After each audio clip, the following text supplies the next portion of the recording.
Chandrababu Naidu mafia సామ్రాజ్యాన్ని నడుపుతున్నారా?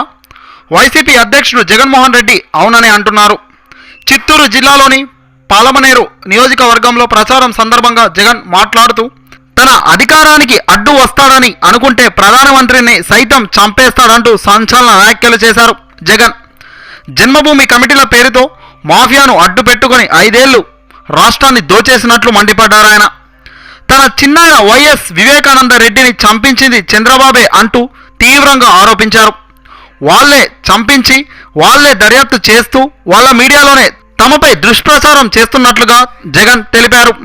తమ కుటుంబ సభ్యుడిని కోల్పోయి తాము బాధపడుతుంటే తిరిగి తమ కుటుంబ సభ్యులపైనే హత్య ఆరోపణలు చేయడం దారుణమన్నారు.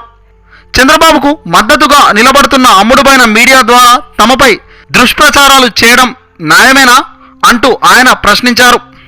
తమ చిన్నాన్న హత్యలో చంద్రబాబు హస్తం లేకపోతే సిబిఐ దర్యాప్తును ఎందుకు అడ్డుకుంటున్నారంటూ నిలదీశారు జగన్.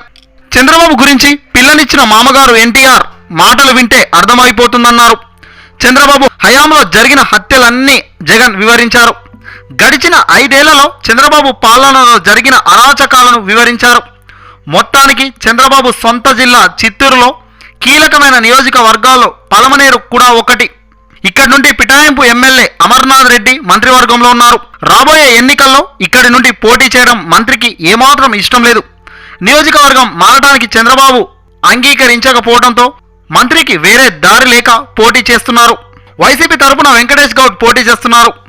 ఆర్థిక అంగ బలాల్లో శక్తిమంతుడైన అమర్నాథ్ రెడ్డికి మొదటిసారి పోటీ చేస్తున్న వెంకటేష్ ఏ విధంగా పోటీ ఇస్తారనే విషయంలో ఆసక్తిగా మారింది. దాదాపు 40 నిమిషాల పాటు సాగిన జగన్ స్పీచ్ల్లో జనస్పందన మాత్రం బ్రహ్మాండంగా కనిపించింది. జనస్పందన చూసిన తర్వాత తమ అభ్యర్థి విజయంలో వైసీపీ నేతల్లో గట్టి నమ్మకం ఏర్పడింది. మరి ఓటర్లు ఎవరిని ఆదరిస్తారో వేచి చూడాలి.